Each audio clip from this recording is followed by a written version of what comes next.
안녕하세요. 말레이시아 드림 한인교회 이신걸 목사입니다. 오늘은 말라기 1장 6절에서 14절 말씀 나를 공경함이 어디 있느냐라는 말씀으로 함께 은혜를 나누기 원합니다. 내 이름을 멸시하는 제사장들아, 나 만군의 여호와가 너희에게 이르기를 아들은 그 아버지를, 종은 그 주인을 공경하나니 내가 아버지일진데 나를 공경함이 어디 있느냐? 내가 주인일진데 나를 두려워함이 어디 있느냐 하나, 너희는 이르기를 우리가 어떻게 주의 이름을 멸시하였나이까 하는도다.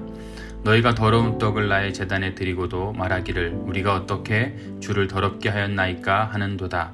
이는 너희가 여호와의 식탁은 경멸히 여길 것이라 말하기 때문이라. 만군의 여호와가 이르노라, 너희가 눈먼 희생제물을 바치는 것이 어찌 악하지 아니하며 저는 것 병든 것을 드리는 것이 어찌 악하지 아니하냐. 이제 그것들을 너희 청독에게 드려보라. 그가 너를 기쁘게 받겠으며 너를 받아주겠느냐. 만군의 여호와가 이르노라, 너희는 나 하나님께 은혜를 구하면서 우리를 불쌍히 여기소서 하여 보라. 너희가 이같이 행하였으니 내가 너희 중 하나인들 받겠느냐. 만군의 여호와가 이르노라, 너희가 내 제단 위에 헛되이 불사르지 못하게 하기 위하여 너희 중에 성전문을 닫을 자가 있었으면 좋겠도다.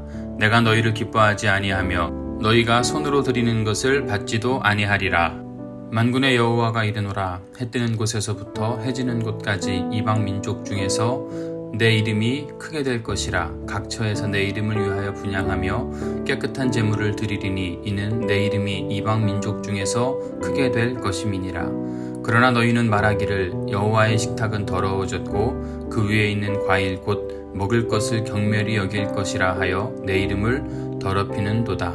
만군의 여호와가 이르노라, 너희가 또 말하기를 이 일이 얼마나 번거로운고 하며 코웃음치고 훔친 물건과 저는 것 병든 것을 가져왔느니라. 너희가 이같이 봉헌물을 가져오니 내가 그것을 너희 손에서 받겠느냐. 이는 여호와의 말이니라. 짐승떼 가운데에 수컷이 있거늘 그 서원하는 일에 흠 있는 것으로 속여 내게 드리는 자는 저주를 받으리니 나는 큰 임금이요 내 이름은 이방 민족 중에서 두려워하는 것이 됨이니라. 만군의 여호와의 말이니라. 아멘. 오늘은 말라기서 두 번째 시간입니다. 나를 공경함이 어디 있느냐라는 제목으로 함께 은혜를 나누기 원합니다. 하나님이 제일 먼저 문제 삼은 것은 바로 영적인 지도자 제사장들에 대한 질책입니다. 내 이름을 멸시하는 제사장들아. 이 말은 이 6절 말씀은 너희가 내 아들이고 내 종이다. 아들은 아버지를 공경하고 종은 주인을 두려워하는데 도대체 너희들은 나를 향한 공경함과 두려움이 없지 않느냐 이렇게 말씀하고 있습니다. 지도자의 조건은 하나님을 공경하고 두려워하는 것입니다. 이스라엘이 하나님에 대한 사랑이 식어지고 영적인 생활이 떨어지는 것은 그 원인이 이스라엘의 지도자들이 하나님을 공경하지 않고 하나님을 두려워하지 않았기 때문입니다. 요즘은 교회에서 담임 목사를 모시는 조건이 학력, 외모, 연륜, 이렇게 외적인 것들을 찾는다고 하죠. 그러나 하나님의 종들이 갖추어야 할 가장 근본적인 것은 하나님을 경외함입니다. 하나님을 공경함입니다. 하나님을 사랑하는 것입니다. 실력이, 외모가, 좋은 학교가, 좋은 목사를 만드는 것이 아니라 하나님을 사랑하는 마음이 얼마나 큰가라고 하는 것이 더 중요하다라고 하는 거죠. 그런데 말라기 시대의 제사장들 가운데 그런 사람을 찾을 수가 없었다는 것입니다. 이것이 불행입니다. 예수님께서 베드로에게 양떼를 맡기시기 전에 내가 이 사람들보다 나를 더 사랑하느냐라고 이렇게 물으셨습니다. 하나님 일을 하고자 하는 사람에게 필요한 것은 무엇일까요? 돈이 필요합니까? 체력이 필요할까요? 아니면 시간이 필요할까요? 물론 돈도 필요하고 체력도 필요하고 시간도 필요합니다. 그러나 하나님을 사랑하는 마음으로 가득 차 있는 것, 이게 가장 중요합니다. 하나님을 공경하지 않는 지도자가 있으면 예배가 무너집니다. 하나님을 공경하는지 안 하는지 예배 드리는 것을 보면 압니다. 예배가 뒤죽박죽이고 예배가 거추장스러운 것이 되어버리면 그것은 공경치 않는 것입니다. 예수님을 진정으로 사랑하고 예수님께 영광 돌리기를 원하는 교회에 가보면 예배가 경건합니다. 옷차림이 다르고 사람들의 표정이 다릅니다. 말라기 시대에는 하나님을 공경하는 마음이 없어짐으로 나타난 것이 예배가 무너진 것입니다. 예배가 무너졌다라고 하는 것은 예배를 드리지 않았다는 게 아닙니다. 그들도 하나님을 위해 예배했고 새벽 예배도 드렸습니다. 6절 말씀부터 이어지면요. 하나님의 책망에 대해서 그들은 우리가 어떻게 주의 이름을 멸시했습니까?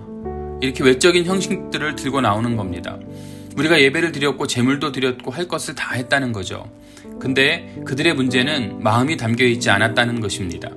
그래서 그들의 예배는 형식적인 예배 그리고 습관적인 예배가 될 수밖에 없었습니다. 형식적인 예배라고 하는 것을 어떻게 알 수 있습니까?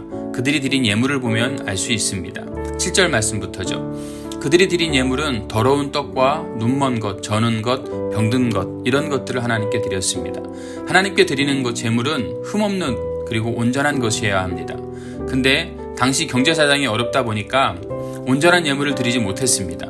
그런데 그런 예물을 드리는 것을 금지시키면 그런 제물마저 가져오지 않을 것 같아서 제사장들이 그것들도 허용했습니다. 그러다 보니까 그들의 제물에 희생이 없는 그런 예물이 되고 말았습니다. 희생이라고 하는 것이 무엇입니까? 내가 손해가 있어야 하고 마음의 아픔이 있어야 되고 불편함이 있어야 합니다. 내가 귀히 여기는 것을 포기함으로 보여드리는 것, 이게 희생입니다. 희생이 없다면 그것은 예배가 아닙니다. 헌금을 드리는 것, 어느 정도 하는 것이 헌금일까요? 얼마만큼이 아니라 그곳에 희생이 들어가야 합니다. 즉, 자기 마음에 부담이 될 정도가 희생의 헌금입니다. 바쁘고 힘들지만 그 귀한 시간을, 내 귀한 것을 하나님께 내려놓는 것, 이게 예배입니다. 이스라엘 백성은 어떻습니까? 눈먼 것, 저는 것, 있어봤자 골치 아픈 것 없앴으면 좋겠다는 것을 주님께 드렸습니다. 이것은 희생이 아니라 쓰레기를 드리는 거죠. 교회 일을 하자고 하면 부담된다고 하는 사람들을 봅니다. 그러나 부담이 돼야 예배지 부담이 되지 않는다면 그것은 예배가 아닙니다. 시간도 물질도 복장도 모든 것이 부담스러워야 합니다. 남은 돈, 남은 시간, 남은 자녀 바치겠다. 이건 잘못된 생각이죠. 교회보다 자기 집이 더 좋다면 그것도 문제입니다. 즉 자기는 의리의리하게 살면서 교회는 조립식으로 대충 적당하게 짓자라고 하는 이것들이 문제라는 겁니다. 이런 마음이 문제라고 하는 겁니다. 하나님은 너희들이 드린 제물이 악하다는 것을 쉽게 이해할 수 있도록 8절에서 예시를 제시해 주십니다. 그 제물을 총독에게 바쳐보라는 겁니다. 사람이 받지도 않을 제물을 하나님 보고 받으라고 드리면서 긍휼히 여기소서 하고 기도한다면 하나님이 받겠냐라고 하시는 거죠. 하나님께 드리는 제물이 그 사람 신앙의 성적표라고 할 수 있습니다. 13절 말씀에 보니까 이 일이 얼마나 번거로운고라고 이렇게 이야기합니다. 즉 세상 것 즐기러 가는데 시간 가는 줄 모릅니다. 세상을 위해서 향락을 위해서 쓰는 물질 아까운 줄 모릅니다. 근데 하나님의 일을 하면서 이것을 번거롭다라고 이야기하는, 귀찮다라고 이야기하는 겁니다. 그러면서 하나님 축복해 주세요라고 말한다는 거죠. 이같이 하였으니 내가 하나님들 받겠느냐. 하나님이 가증스럽다고 하십니다. 쓰레기 같은 것만 바치면서 하나님 우리에게 긍휼을 베푸시고 복을 내려주세요. 그러나 하나님이 가증스러운 놈아 하고 꾸짖으시는 겁니다. 하나님 앞에 가장 귀한 것, 희생을 바치는 것이 예배자의 진정한 모습입니다. 누구보다 많은 것을 드리는 게 중요한 게 아니라 나에게 있어서 가장 귀하고 아름다운 것을 하나님께 드릴 수 있어야 된다라고 하는 말씀이죠. 하나님 앞에 이렇게 살기 위해서 우린 좀 더 불편할 수도 있습니다. 목사로서 시작해서 모든 성도가 좀 불편할 수도 있습니다. 먹을 것 다 먹고 쓸 것 다 쓰고 남는 것 가지고 주의 일을 하겠다. 그렇게는 주의 일을 해낼 수가 없습니다.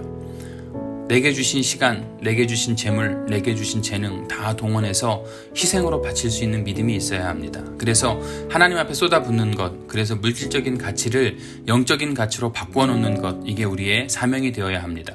헛된 것을 추구하는 자들을 향해서 하나님께서 뭐라고 하시냐면요. 10절과 11절 말씀에 이어지는 거죠. 하나님께 바로 예배드리지 못하는 교회 문 닫아버리고 이제 예배하는 백성을 이방인 가운데 새로 세우겠다는 말씀입니다. 이는 우리가 충성하지 않으면 하나님께 촛대를 옮기신다는 말씀이죠. 하나님은 진정으로 예배하는 자를 찾으십니다.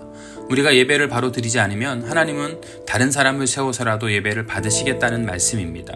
주를 위해서 진정한 희생을 드리는 그러한 성도가 되시기를 우리 주님의 이름으로 축복합니다. 저는 우리 드림교회 성도 여러분이 하나님이 찾으시는 그러한 예배자이기를 원합니다. 하나님께서 기뻐하시고 하나님께 축복을 막 부어주셔도 아깝지 않은 그러한 성도로 이 땅을 살아가시기를 우리 주님의 이름으로 축원합니다. 함께 기도합니다. 오늘 말씀을 잘 생각하면서 기도하세요. 물질적인 이야기를 하고 마음을 닫지 마시고 마음을 열어놓고 하나님 앞에 기도하십시오. 하나님의 나라와 하나님의 의를 구하면서 드림교회와 이 말레이시아에 있는 한인교회들 그리고 이 땅에 있는 모든 교회들을 위해서 기도하고요. 드림교회 부흥과 성전 이전을 위해서 여러분 우리가 함께 기도합니다. 담임 목사 가정을 위해서 비자 문제 그리고 비즈니스 선교 문제, 아버지 회복 문제를 위해서 여러분 기도해 주시고요. 우리 성도님들 각 가정마다 서로 이름 불러가면서 중보해 주시기를 부탁을 드립니다. 드림교회 선교지들 하나님께서 우리에게 맡겨주신 귀한 선교지들인데 그 선교지들을 위해서 여러분 기도해 주시고 그 교회들이 바로 설 수 있도록 여러분 기도해 주시기 원하고요. 이 코로나 상황의 힘든 상황 가운데 하나님의 은혜가 모두에게 임하고 하루속히 이 모든 상황들이 정리될 수 있도록 그리고 여러분 각자 기도 제목을 가지고 하나님 앞에 뜨겁게 부르짖고 응답받는 시간 되시기 원합니다.